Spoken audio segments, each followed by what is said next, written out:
tema da minha, da minha mensagem é a importância da oração, e veio cair logo na quarta-feira. Devia ser na segunda. Por outro lado, na segunda-feira, nós começamos a semana sem oração. Então, alguns contrastes, né? já nos chega aí logo de cara, né? Mas, claro, né? A gente compreende que ainda somos amadores, né? Em algumas coisas, principalmente nesses eventos que são meio que inusitados, né? Estamos aprendendo, graças a Deus, aprendendo muito bem, fazendo muito bem. Estou muito grato a Deus mesmo por esse privilégio, né? Não só de participar, mas de ver que, apesar dos pesares, nós temos andado, e eu digo até andando a passos largos, né?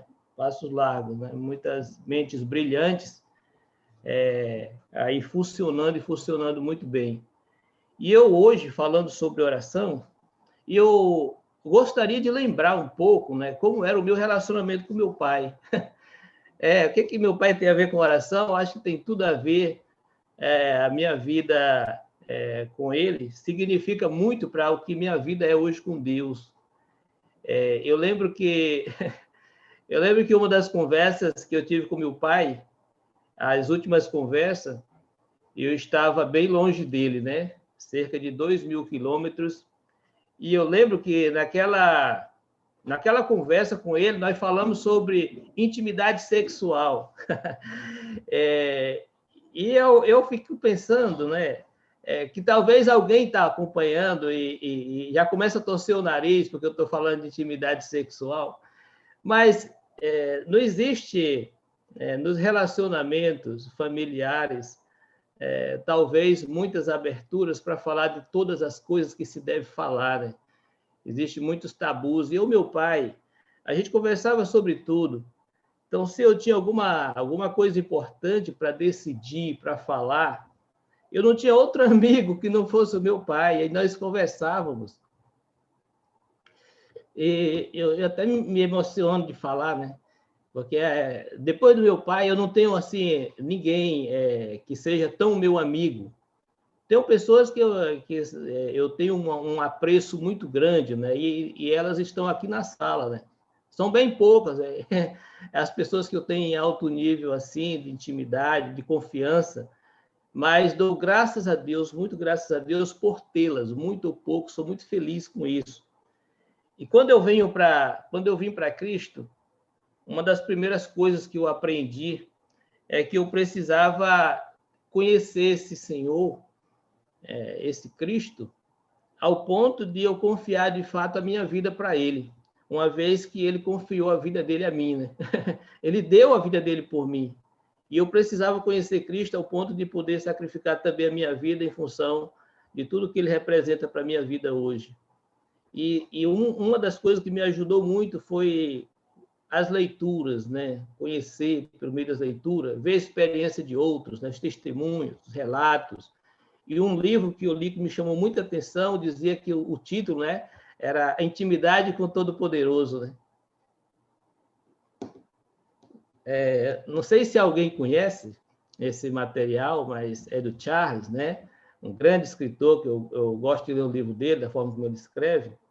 E depois disso eu comecei a conhecer um pouco de Jesus mostrado segundo as Escrituras também, que me prende muito, né, a forma, né, essa questão da oração, que é uma necessidade que o homem sente, ou então que ele deve sentir, mas não é uma coisa que se faz naturalmente, né? Eu lembro que o escritor inspirado, ele disse que só depois de um tempo, ali logo depois do dilúvio, é que o homem sentiu a necessidade de buscar a Deus, de invocar o Senhor, começou dali. Então, um pedaço muito grande da história, da existência humana, onde o homem ele não buscava o Senhor. Mas esse desejo de compartilhar, de estar conversando, ele é apresentado quando Deus cria o homem. Então, Deus criou o homem já com esse desejo, Deus já criou o homem para isso. Então, Deus cria o homem, coloca no jardim e quer conversar com esse homem diariamente.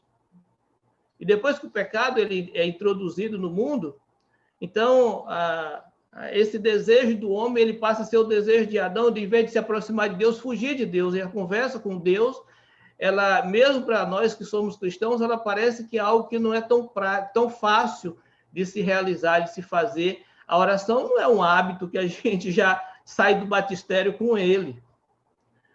O apóstolo Paulo, né, no escrito dele, aqui no texto de 1 Timóteo, umas coisas que chamam muita atenção aqui, o apóstolo Paulo, quando ele escreve para Timóteo, ele, no capítulo 2, né, versículos iniciais, eu quero ler com você, meu irmão, minha irmã, e eu quero que você pense comigo sobre a profundidade dessas palavras que o apóstolo Paulo está dizendo, porque tem tudo a ver com o que a gente, com o propósito, ou com a importância, ou com a relevância, ou com a necessidade, ou com a prioridade que a oração deve ter nas nossas vidas, como igreja, como indivíduo, como pregador, como qualquer membro da igreja, de um modo geral, a oração ela precisa exercer uma primazia em tudo.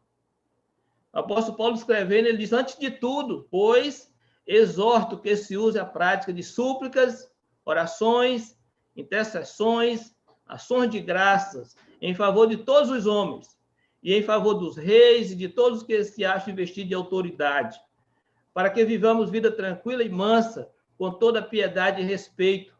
Isso é bom e aceitável diante de Deus, nosso Salvador, o qual deseja que todos os homens sejam salvos e cheguem ao pleno conhecimento da verdade, porquanto há um só Deus, um só mediador entre Deus e os homens, Cristo Jesus, homem, o qual a si mesmo se deu em resgate por todos, testemunho que se deve prestar em tempos oportunos.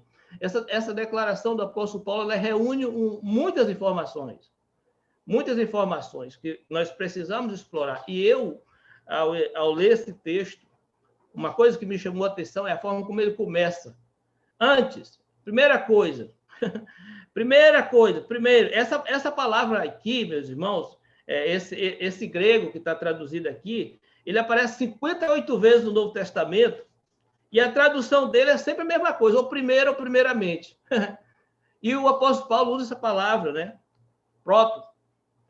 Primeira coisa, tem que ser a primeira coisa, antes de qualquer coisa, é a primeira de todas. E isso chama atenção porque ele faz uma sequência bem interessante. Antes de qualquer uma coisa que você possa pensar, quando ele diz, antes de tudo, tudo é tudo. Então, a oração, ela precisa vir antes de tudo. Então, o que é que você faz primeiro? Vamos pensar, quando a gente acorda, oração, né? A gente vai sair para o trabalho, oração, vai almoçar, oração, vai dormir, oração, vai andar de bicicleta, oração, vai jogar bola, oração, então vai preparar uma mensagem, oração, vai evangelizar, oração, vai, sei lá, oração todo e tudo, tudo. Agora, o mesmo apóstolo Paulo que diz para a gente colocar em primeiro lugar, ele também dá uma dica bem interessante. 1 Tessalonicenses, ele diz orar sem cessar. Então, eu acho que aí já resolve. Se você tem dificuldade, né, para exercitar a oração, começa por aí. Orar sem cessar. E aí o irmão Antônio, lá em Marituba, ele diz o seguinte, irmão, eu gosto de andar de bicicleta, eu gosto de jogar futebol, como é que eu vou fazer isso? Acho que Paulo não estava bem quando ele falou isso, né? Como é que eu vou orar sem cessar? Eu tenho que vou jogar bola e orando. Eu vou andar de bicicleta e orando. Eu achei interessante, porque, sabe uma coisa, meus irmãos? Nós temos aquele hábito de, às vezes, até ensinar para as pessoas, você tem que ter no seu dia um horário para orar. Você tem que tirar um horário para você desenvolver o seu hábito de oração. Eu pensando comigo, sabe?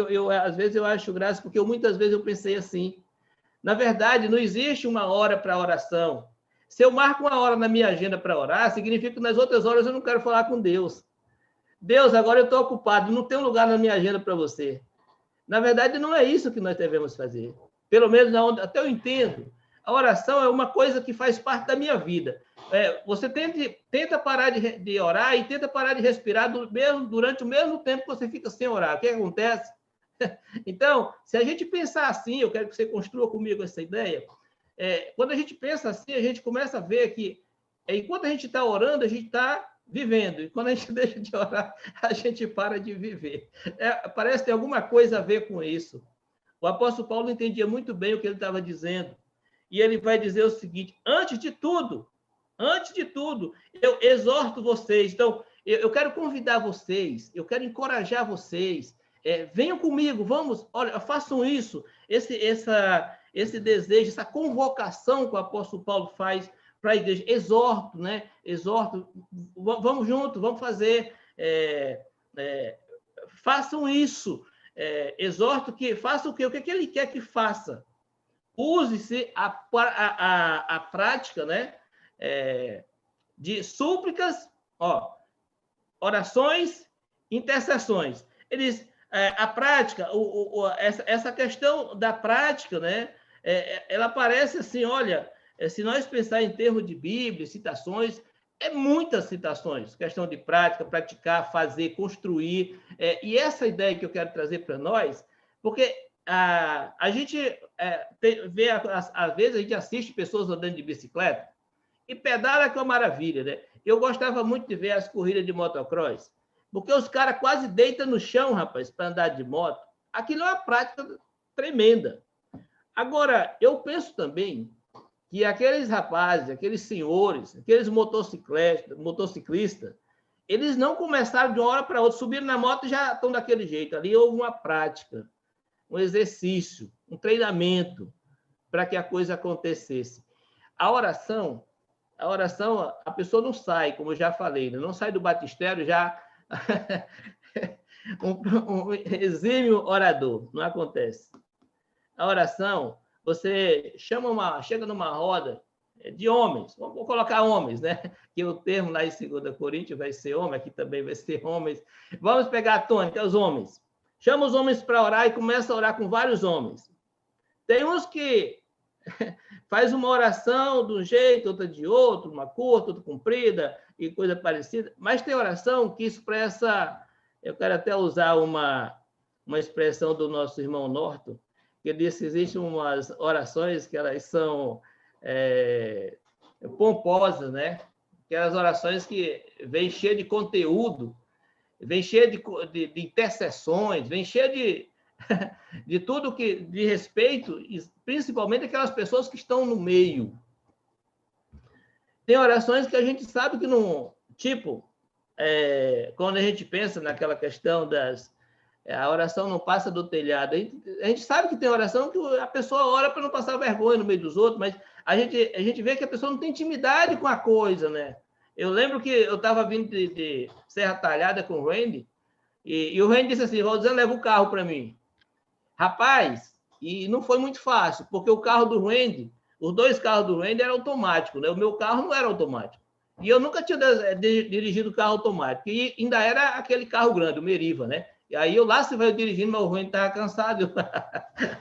Quase me aperriei, mas graças a Deus deu certo. E o pior, o primeiro carro automático que eu dirigi foi o Honda do Randy. Fui levar ele no aeroporto. Eita, rapaz, cada uma que a gente enfrenta na vida, né? Mas foi uma bênção, foi maravilha. Então, a oração, meu irmão, é uma questão de prática. A gente vai, aos pouquinhos, conversando, desenvolvendo a nossa prática, a nossa conversa com o Senhor, e ela vai fluindo à medida que a gente vai exercitando. É um exercício. Então, não pense que, de repente, você... eu vou orar como o irmão Enio, eu vou orar como o Gabriel, eu vou orar como... Sei lá, não vai. Você vai orar do seu jeito. Porque Deus é um só, mas para cada um de nós o relacionamento é diferenciado. A minha intimidade com o Senhor é diferente da sua. E assim por diante. Isso vai fazer uma diferença tremenda na sua vida, quando você desenvolver essa intimidade com o Senhor. A outra coisa que nós precisamos entender, nós vamos qual é o conteúdo da oração. O que é que tem na oração? O apóstolo Paulo ele continua fazendo a lista assim, súplicas. Essa palavrinha súplica, meus irmãos, é aquela questão de você ser indulgente, expressar necessidade. né? Essa palavrinha que vai aparecer aí só no Novo Testamento, ela aparece 16 vezes. Mas uma coisa interessante é que essa palavra, muitas vezes, ela é traduzida como oração. Não é traduzida simplesmente como súplica. Não, às vezes ela é traduzida também como oração. Então, existe uma variação do uso da palavra, mas todas elas, né, quando se trata da oração, seja oração de súplica, ou seja outro tipo de oração, de conversa com o Senhor, ela parte desse princípio de necessidade. Eu preciso de Deus. Eu preciso de Deus. Eu não tenho poder, eu não tenho capacidade, eu não sou nada se não for por Deus. O próprio Jesus vai dizer, porque sem mim, nada vocês vão poder fazer. Eu preciso de Deus para tudo. Tudo, pense o que é tudo. Esse mesmo tudo lá que nós começamos falando, está aqui ainda. Tudo, eu preciso de Deus para tudo. Por isso, a minha oração tem que expressar esse princípio maravilhoso. A súplica, a oração é uma conversa. É uma conversa. Por isso que eu digo que a minha conversa com meu pai reflete muito da minha relação com Deus hoje. Porque eu posso conversar com Deus das coisas mais íntimas da minha vida, das coisas mais cabeludas, das coisas mais horríveis, das coisas mais prazerosas, das necessidades mais, sei lá, que eu não quero que ninguém saiba, que eu não quero que ninguém nem pense, mas eu posso falar com o Senhor. Eu posso dizer para o Senhor toda a minha alegria, minha tristeza, minha frustração, meus sonhos, minhas decepções. Eu posso dizer para o Senhor.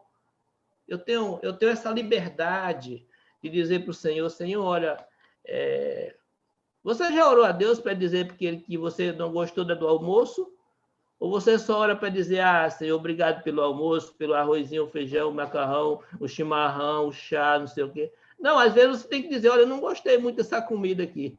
Seja sincero. Se você, de repente, está orando a Deus, eu quero dar um exemplo aqui que eu sempre é marcante. Eu estava numa reunião de oração e a pessoa disse o seguinte, o pregador disse o seguinte, meu irmão, é o seguinte, você tem que ser honesto com Deus. Você é uma pessoa que precisa de um transporte, certo? E você chega para Deus e diz assim, Senhor, eu quero um fusquinha, Senhor, eu quero um fusquinha só para me transportar e minha esposa para ali, e atrás, no banco de trás, eu coloco aí, dou uma carona para as pessoas. Não minta para o Senhor. Se você quer um carro, peça um carro de verdade. Um carro bom, segundo o que você conhece, você quer de fato. Porque quando ele der o fusquinha para você, quando passar 15 dias, você está reclamando. Então, seja honesto diante de Deus. Coloque diante de Deus aquilo que você realmente quer. Quando eu pensei em me casar, gente, olha, eu já contei essa história em Boa Viagem, contei em Prazeres, contei lá agora não lembro, no Encontro das Igrejas. Eu relatei para os irmãos que antes de eu me casar, antes de eu encontrar minha esposa, a Cláudia, eu relatei para o Senhor como é que eu queria minha esposa. Eu queria ir nos detalhes. A única coisa que esquecia é porque ela era alérgica. E Deus cuidou de tudo. E quando encontrei Cláudia, nós estávamos numa sala de nossa empresa, e ela entrou lá pela porta da frente, uma vidraça, ela entrou, e só dava para mim ver a silhueta. Mas quando eu vi a silhueta de Cláudia, eu me arrepiei, eu vi que era ela. Aí você diz assim, o irmão está blefando. Eu não sei se está blefando, mas que aconteceu assim, aconteceu. É isso que é de cada um, a nossa relação com Deus é de cada um de nós. Então, seja honesto diante de Deus, conte sua situação, mas não seja egoísta. O apóstolo Paulo diz que nós devemos fazer intercessões. Nós devemos ser aqueles que, olha, eu vou estar defendendo a sua causa também, eu vou estar colocando a sua causa diante do Senhor, eu vou estar fazendo com que você seja ouvido, eu vou fazer com que o favor lhe alcance, interceder pelo próximo, pela necessidade, né? Pela necessidade de alguém, um irmão, pastor, pregador, sei lá, alguém está precisando, o governo, seu irmão que mora aí do lado da sua casa, que cultua com você, necessidade, pense nisso, ore pelas pessoas, interceda pelas pessoas, converse com Deus como se estivesse conversando com a pessoa mais íntima da sua vida. Converse com Deus. Sabe, irmão, depois de pensar sobre esse texto, né, essas colocações do apóstolo Paulo, e antes de aprofundar no restante do texto, eu queria trazer alguns exemplos que expressam, né, a importância da oração.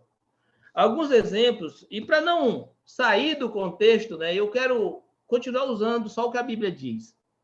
Afinal de contas, há muitos anos, eu tenho aprendido que não importa o tamanho da sua mensagem, mas o que importa é que você diga o que a Bíblia está dizendo.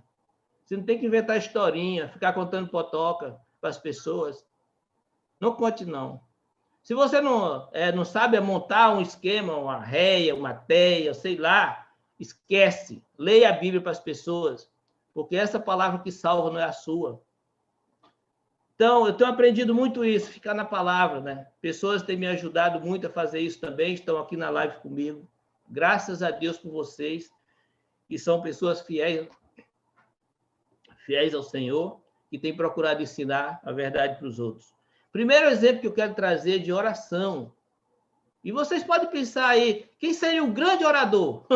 Quem é o grande orador que ele vai falar? Não é outro, não tem outro, não. O grande exemplo de oração que nós temos é Jesus. É Jesus. E quando você pensa em oração de Jesus, que oração você pensa? Você pensa, que oração? Qual delas? Pense comigo. Olha, se alguém me contrariar, tudo bem, não tem problema, mas todos nós, quando pensamos em oração de Jesus, a gente vai para João 17. E eu quero usar exatamente esse texto, meu irmão. O texto de João 17, ele demonstra como Jesus sentia que a oração era importante. Jesus, durante todo o seu ministério, desde o início, tempo todo, Jesus, ele e a oração estão sempre juntos. Jesus tirava tempo, priorizava o tempo todo para todas as coisas mais improváveis. Talvez a coisa mais improvável que Jesus orou foi por mim e por você. Mas eu quero dizer uma coisa. Jesus, em João 17, ele fez uma oração que poderia resumir a Bíblia toda. Uma oração que diz aquilo que ele era antes de vir ao mundo. Ele orou por ele mesmo. Ele disse que ele tinha glorificado o Pai. Ele disse que agora ele voltava para o Pai. Ele sabia exatamente quem ele era. Ele sabia de onde ele tinha vindo, sabia para onde ele ia. Mas ele não foi egoísta, ele orou também pelos apóstolos.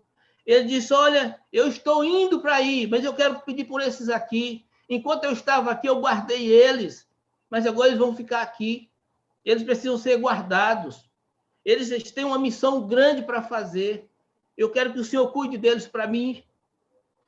Depois, se não bastasse, Jesus orou por mim e por você, meu irmão. Eu quero que o Senhor guarde também aqueles que vão vir por meio da pregação desse, mas eu não quero só isso não, Senhor. Eu quero que o Senhor mantenha eles unidos. E aqui é um ponto que dói, irmãos.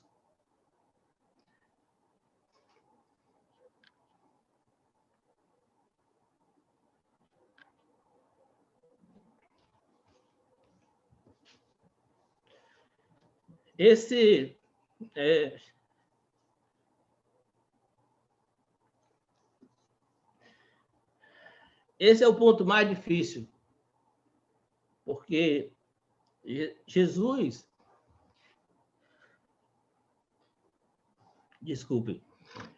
ele ora pela unidade. Jesus, ele ora pela unidade e nós aprendemos a falar de unidade. Nós aprendemos e temos um desejo muito grande de ensinar para as pessoas sobre unidade. Mas é uma coisa que nós precisamos querer praticar, porque a unidade ela não está consistindo na nossa realidade hoje. A gente está vivendo um período em que Jesus precisava estar aqui conosco de novo, ensinando essas coisas de novo. A igreja, a gente olha para a igreja de norte a sul do Brasil, de leste a oeste, e é um monte de panela fechada, desobedecendo, descumprindo, desconhecendo esse desejo de Jesus mais profundo, essa necessidade de sermos um E a gente percebe que a igreja no sul é uma, a igreja no sudeste é outra, a igreja no centro-oeste é outra, no norte é outra e no nordeste é outra. Eu estive no norte, eu estive no nordeste, eu estive lá no sudeste, eu estive no sul e eu estou no sul ainda. E no sul também a igreja está dividida. Jesus orou para que isso não acontecesse e nós estamos deixando acontecer, muitas vezes porque a oração não é prioridade, não é priorizada. Jesus entendia a importância da oração nas coisas mais simples. Quando Jesus ele foi escolher aqueles homens para ser os seus apóstolos, ele escolheu 12 homens, porque no céu já tinha 12 tronos separados, 12 homens. Mas ele sabia também que um daqueles que ele ia escolher era o traidor. Mas o que é que ele fez? Ele foi orar. Ele passou a noite em oração. E quando ele desceu, ele fez algo que ninguém fazia, não era normal. Os mestres não escolhiam os seus alunos, os alunos que escolhiam o mestre. Jesus disse, não, comigo não é assim, não, comigo é eu que escolho. E Jesus foi lá e escolheu 12, e um deles, Jesus sabia, esse é o traidor. Mas, acima de qualquer coisa, Jesus continuou confiando em Deus. Continuou confiando em Deus. Ele disse, independente do que vai acontecer, eu estou na mão do Senhor. Independente desse aí que vai ser meu traidor, eu estou na mão do Senhor, estou aqui para fazer a vontade do Senhor. O que importa é que a vontade do Senhor se estabeleça e não a minha. E ele agarra essa mensagem, essa convicção e vai até o fim. Senhor, se for possível, afaste-me esse cálice, mas que não seja feita a minha vontade, mas a tua. Jesus orou na pior hora da vida dele. Jesus ora para começar e ora para terminar, ele ora para viver e ora para morrer. Jesus sabia o que ele tinha pela frente. E quando ele chega em João capítulo 10, ele diz, a minha vida ninguém tira, eu dou porque eu quero, voluntariamente. Jesus sabia exatamente das coisas. Mas ele era Deus, era homem, e agora Jesus vai morrer e ele começa a orar como se fosse um homem, mas no final ele se comporta como se fosse Deus. Porque lá na cruz, quando aquele homem disse, Senhor, tem misericórdia de mim, ele disse, ainda hoje.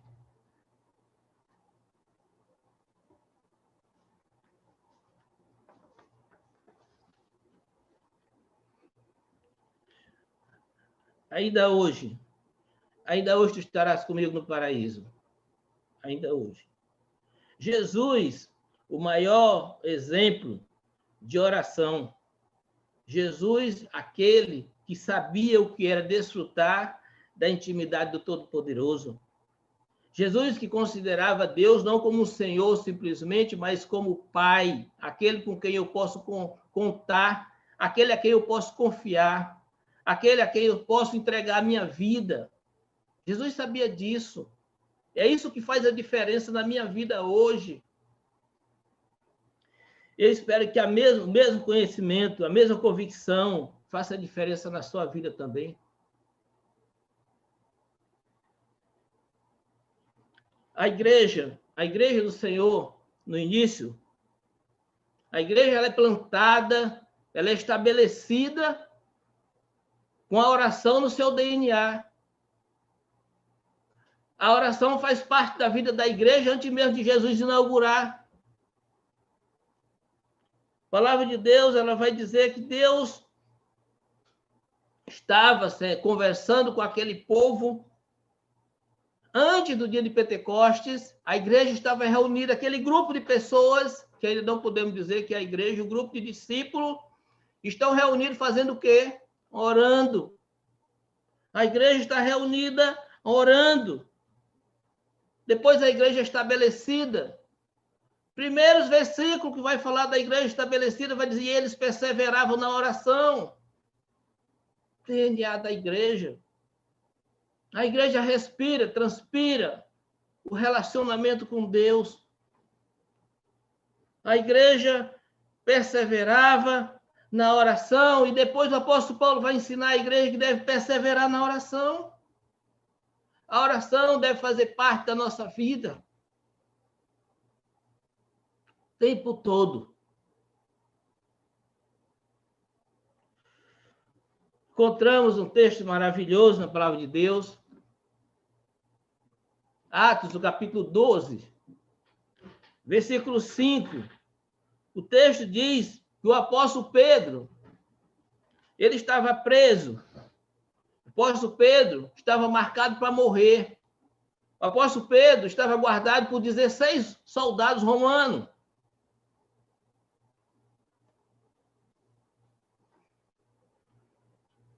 Mas a igreja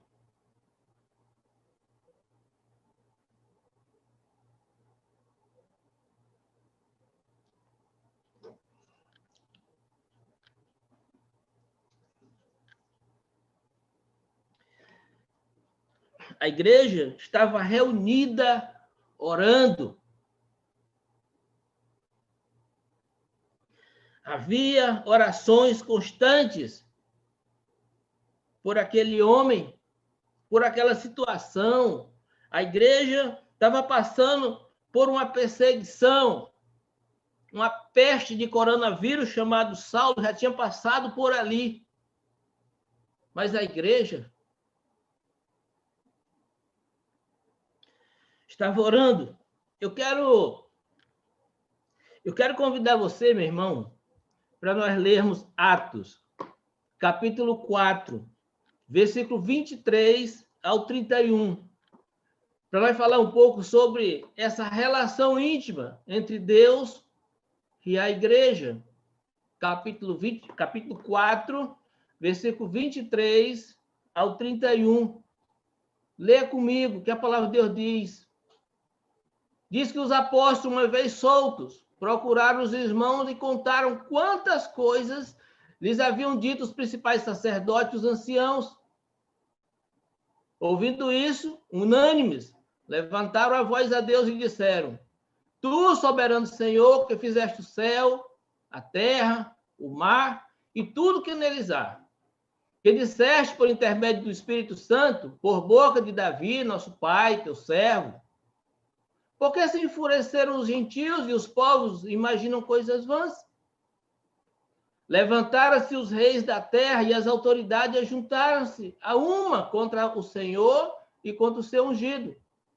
Porque verdadeiramente se ajuntaram nessa cidade contra o teu santo servo Jesus, ao qual ungiste, Herodes e Pôncio Pilatos, com gentios e gente de Israel, para fazerem tudo o que a tua mão e o teu propósito predeterminaram.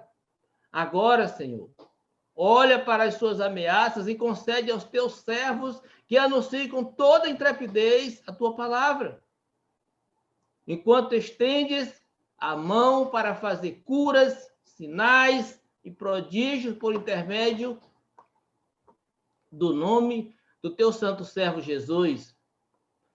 Tendo eles orado, tremeu o lugar onde estavam reunidos. Todos ficaram cheios do Espírito Santo e com intrepidez anunciavam a palavra do Senhor. Louvado seja o nome do Senhor.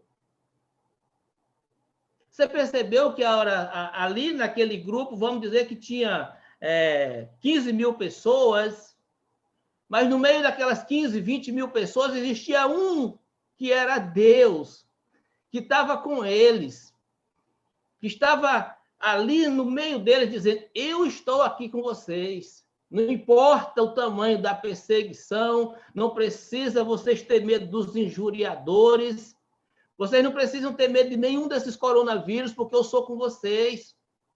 E em vez de eles se esconderem, de eles entrarem nas tocas, nas cavernas, eles ficaram cheios do Espírito Santo e com intrepidez, com coragem, pregavam a palavra de Deus. Em nenhum momento a igreja se escondeu. Em nenhum momento a igreja precisou entrar nas cavernas, fazer quarentena. A igreja sabia que maior do que o coronavírus que estava perseguindo a igreja, existia um Deus no céu. E eu não estou fazendo apologia aqui ao descaso com a pandemia, mas esse espírito de coragem que muitas vezes tem se distanciado de muitos irmãos. Quero lembrar para você que o coronavírus que ataca a igreja, que ataca as pessoas, já existe há muitos anos, não começou agora, não. O grande servo do Senhor, chamado Davi, ele enfrentou um dos piores coronavírus da época dele, e isso foi só o começo do ministério dele, porque aquele homem estava agredindo a igreja do Senhor. Quem é você para se levantar contra o Senhor? Você pode vir contra mim com qualquer arma, com qualquer mal. Eu vou contra você em nome do Senhor Jesus. Eu vou contra você, contra você no nome do Senhor. Quantos Davi nós tivemos na história? Quantas vezes o Senhor não mostrou para cada um de nós, está escrito, e disse o que está escrito para nosso ensino? Aprenda que Deus é grande, o Deus que criou o universo, que criou todas as coisas, é o Deus que estabeleceu a igreja, é o Deus que mandou Jesus, é o Deus que salva, é o Deus que nós dizemos que cremos.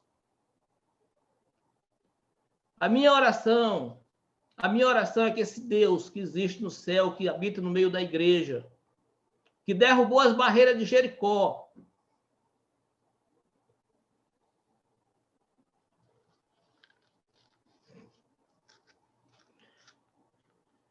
que ele possa derrubar as barreiras que muitas vezes tem se levantado no meio de nós.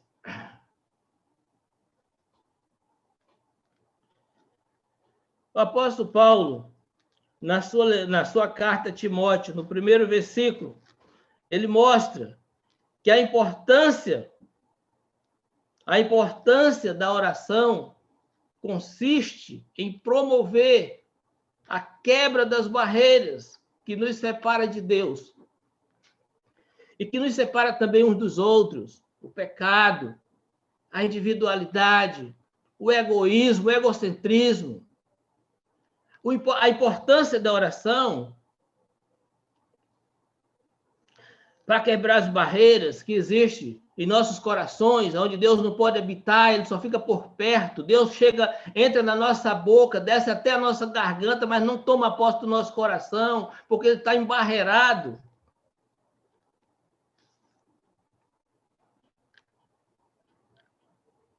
Qual é a importância da oração para mim e para você? Eu quero trazer alguns exemplos outra vez, dizendo o que a Bíblia diz.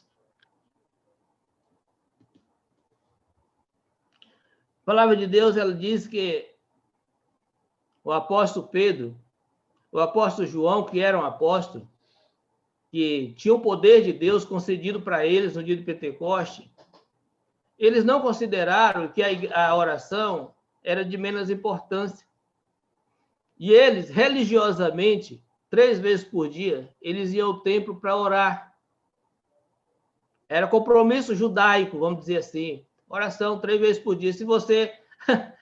Eu fico pensando, meus irmãos, muitos de nós que não ora nem 3 vezes por dia.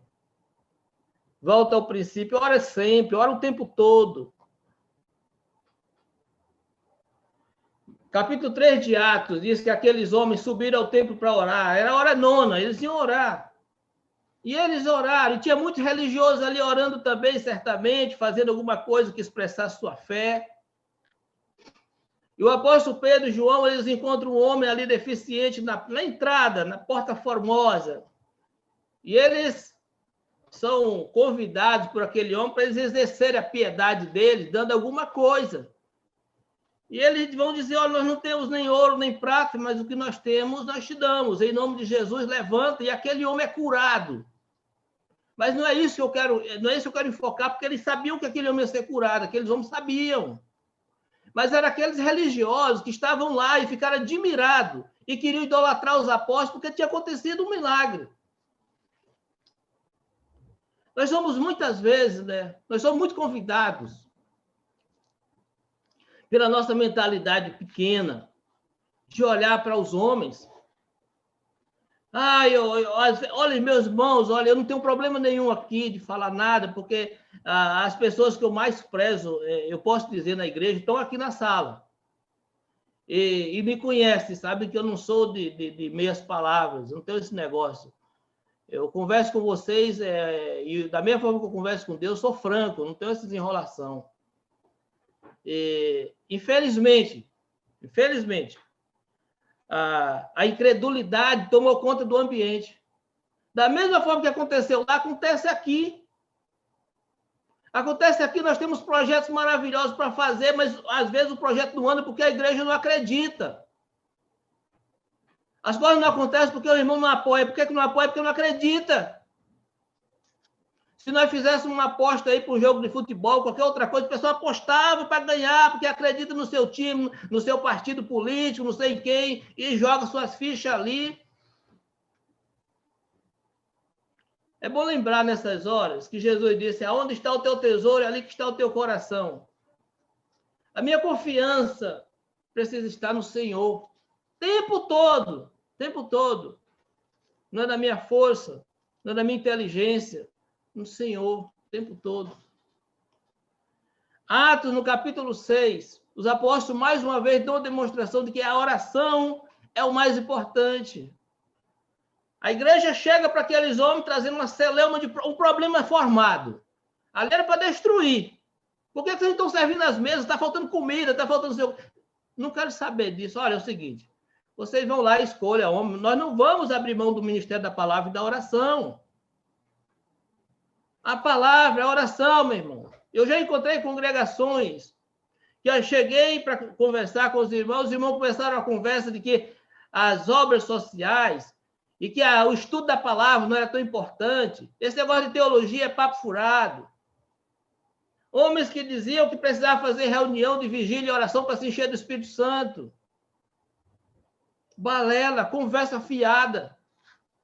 Ninguém se enche do Espírito Santo jejuando. A gente se enche do Espírito Santo é na palavra. É a palavra que faz com que a gente seja moldado segundo Deus. Encha-se do Espírito Santo pela palavra e as suas obras vão acompanhar isso. Como é que o Espírito Santo vai trabalhar na sua vida se você não estiver cheio de Deus, cheio da sua palavra? Os apóstolos sabiam disso. E eles tinham que oferecer um subsídio forte para a igreja, porque eles estavam pegando a essência do ensino para passar para a igreja. Ele não podia abrir mão de jeito nenhum. E nós hoje não podemos também. A prioridade é a palavra e a oração. Quero dizer uma coisa para você também que pode parecer estranho. Sabe uma coisa? Muitas vezes nós usamos muito Isaías 59 para dizer que Deus não escuta a oração dos pecadores, dos incrédulos, tudo. Sabe? E existe verdade nisso. Mas eu quero dar um exemplo para você que pode contrariar. Quando Cornélio está orando lá na casa dele, quando Cornélio está colocando a vida dele diante do Senhor, dando as esmolas, fazendo as boas obras dele, ele não é convertido, não. Ele não é batizado, não. Ele é um gentil. E Deus escuta a oração dele. O texto diz que a oração dele chegou na presença do Senhor. E Deus mandou alguém falar a palavra dele lá para aquele homem se converteu, ele e a casa dele. Bênção do Senhor, fruto da oração. Mais uma vez a gente vai encontrar o recipiente de Deus se negando. Eu não me mexo eu não meto com isso, não. Mais uma vez o espírito religioso cai sobre Pedro e ele começa a dizer: isso aqui é puro, isso aqui não é impuro. Mas a bênção de Deus é completa, né? Porque no capítulo 10 ele vai dizer: olha, agora eu tenho consciência que Deus não faz acepção de pessoa. E quantas vezes eu e você não somos seletivos? Quantas vezes a gente não escolhe para quem quer pregar? Quantas vezes a gente não fica olhando a pessoa e já bate o raio-x da pessoa, isso aí não vai, isso aí eu não quero, isso aí eu não vou falar e não sei o quê. Mas quanta desculpa, nós também temos alguma coisa de Pedro. E você pode querer parecer com Moisés, Davi e tudo, mas o personagem que mais se identifica conosco, além de Judas, é Pedro. É Pedro. Talvez você nem concorde comigo, talvez você queira se parecer com Maria, mas você se parece muito mais com Marta. Talvez você queira se parecer com João, mas pense uma coisa, você pode não conhecer João. João, que fala de amor na sua primeira carta, o amor que João fala ali é um amor talvez disfarçado. Você não percebe, mas ele fala muito mais de justiça. Aquele Joãozinho que você admira ali no Evangelho de João, o grande apóstolo do Senhor, é o mesmo que, juntamente com o seu irmão Tiago, queria fazer descer fogo do céu sobre o samaritano. É, João, aquele fleumáticozinho que Deus usou poderosamente. E ele pode usar você, sabia? E pode usar a mim também. Coloque-se na mão do Senhor. Tire tempo para estar com o Senhor. Dê seu tempo para o Senhor e você vai ter muito mais tempo para você. Outra coisa interessante que eu quero dizer para você, o discípulo do Senhor, entendendo a importância da oração, ele não precisa ser convidado para uma reunião de oração. Ele procura um lugar de oração, ele vai atrás, porque ele sente que é necessidade. Paulo e Silas é o exemplo que eu quero trazer para nós. Paulo e Silas estavam na cidade de Filipos. Naquele tempo não existia câmera de rua, webcam, mas os olhos da cidade estavam sobre aqueles homens. Tudo que eles faziam, tudo que eles respiravam. Estava todo mundo doido para sacar aquele pessoal da cidade. Aqueles homens estão buscando agora, capítulo 16, versículo 13, diz que eles buscavam um lugar de oração. O diabo estava querendo ceifar a vida deles ali, e o diabo se apresenta na figura de uma moça que dava muito lucro para os seus proprietários, e a primeira coisa que acontece, depois de muito aborrecimento, eu posso imaginar, saia dela.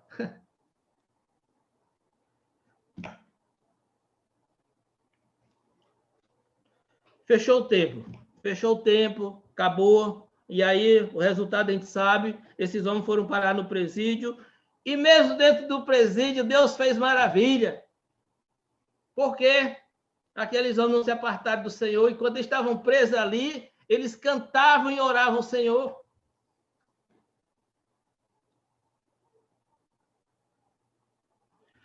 Discípulos do Senhor, entende? A importância da oração em favor dos outros. Em favor dos outros. Você olha as cartas do apóstolo Paulo, você vai encontrar quantas orações,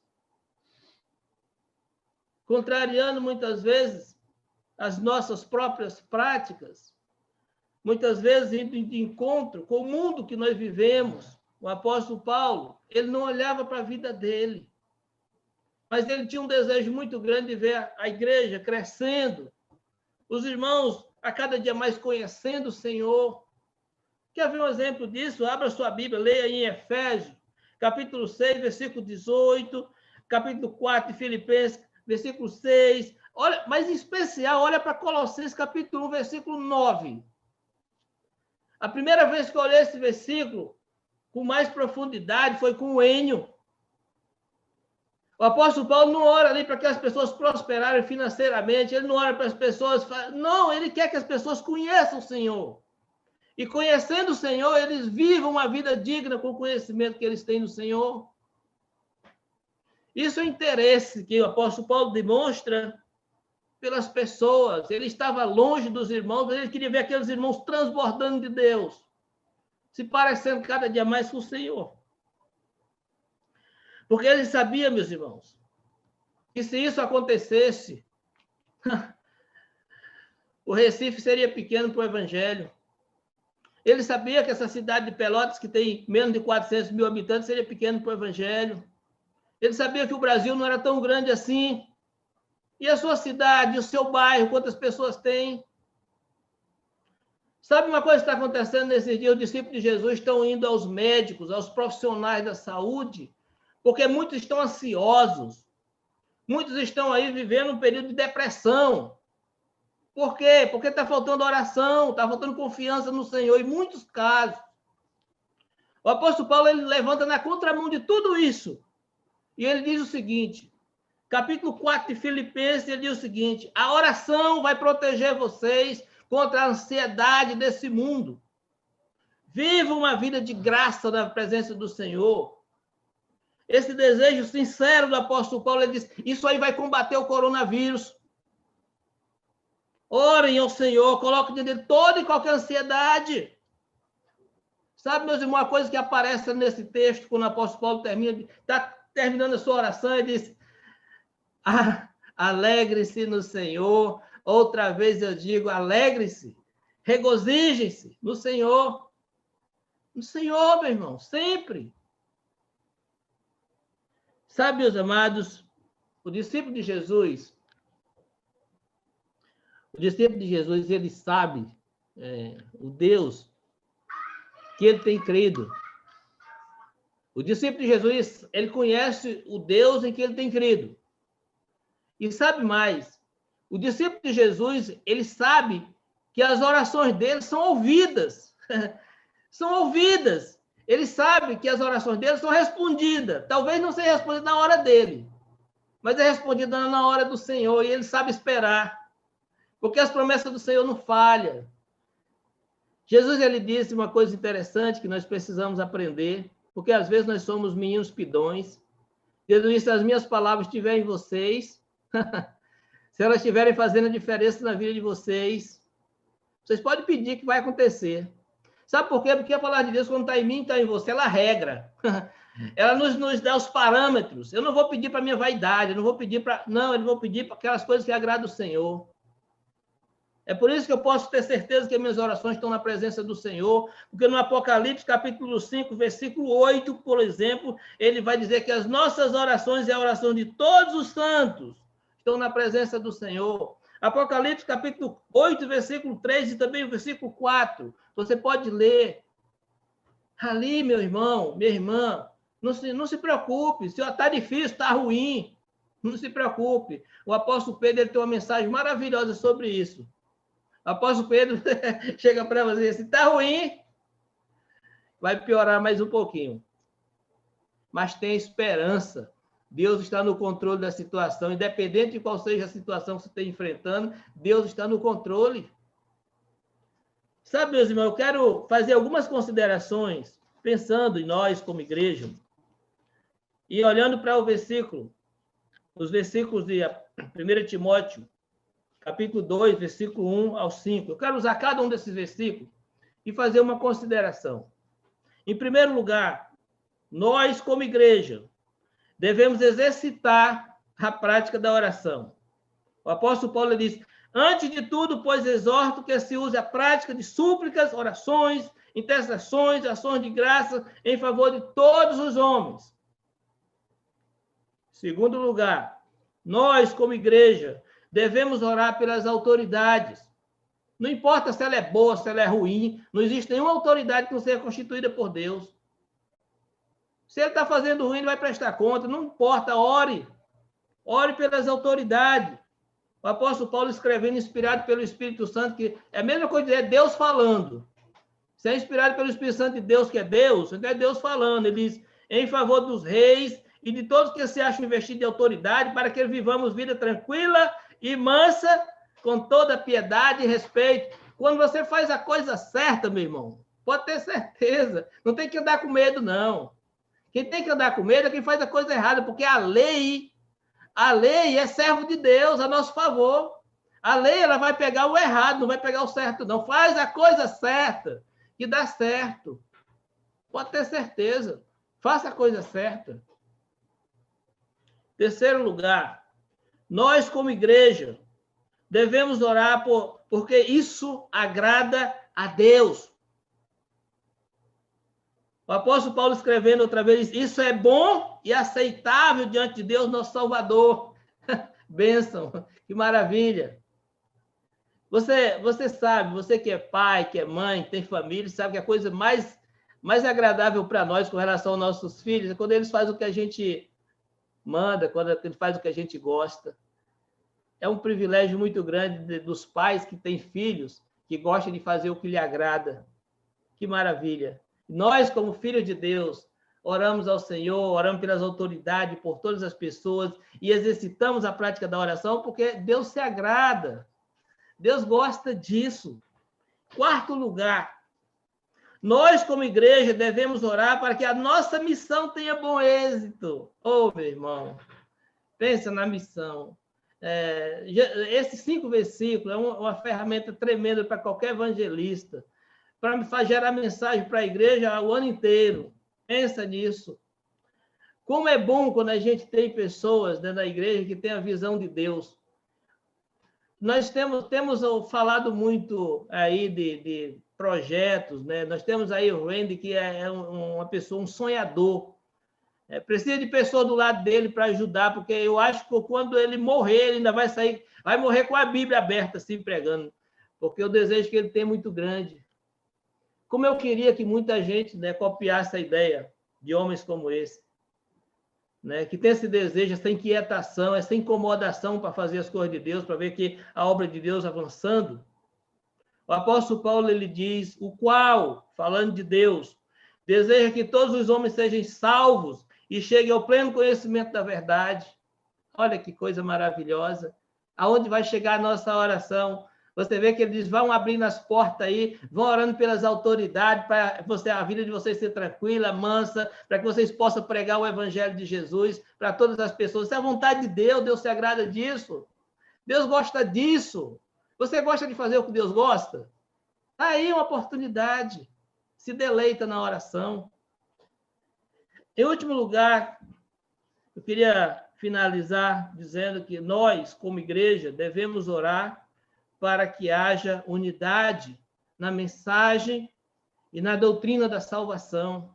Ô, irmãos, é tão triste a gente olhar como a doutrina ela tem se fragmentado, a insegurança com relação à doutrina, a inconsistência tem tomado forma, cada dia parece que nós começamos a desconfiar que nós não estamos tão certos e que aqueles outros aqui estão certos. Porque não existe um conhecimento de fato da doutrina, não existe um aprofundamento, não existe um verdadeiro conhecimento do Senhor. O apóstolo Paulo ele diz o seguinte, porquanto, olha só, há um só Deus, e eu quero que você faça uma conexão muito rápida com Efésios capítulo 4. Há um só Deus, de novo.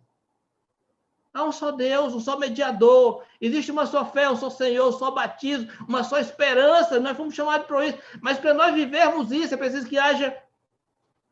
Não é de qualquer jeito, meu irmão. Você abre a sua Bíblia em Efésios capítulo 4, no versículo 3. Ele diz que tem que haver um esforço diligente. Queira isso, lute por isso. Não se dê por vencido, nem se satisfaça com qualquer coisa. Nós, como igreja, devemos orar para que haja unidade na mensagem e na doutrina da salvação. A palavra de Deus diz, porquanto há um só Deus e um só mediador entre Deus e os homens, Cristo Jesus, homem, o qual a si mesmo se deu em resgate por todos, testemunho que se deve prestar em tempos oportunos. Que Deus nos abençoe.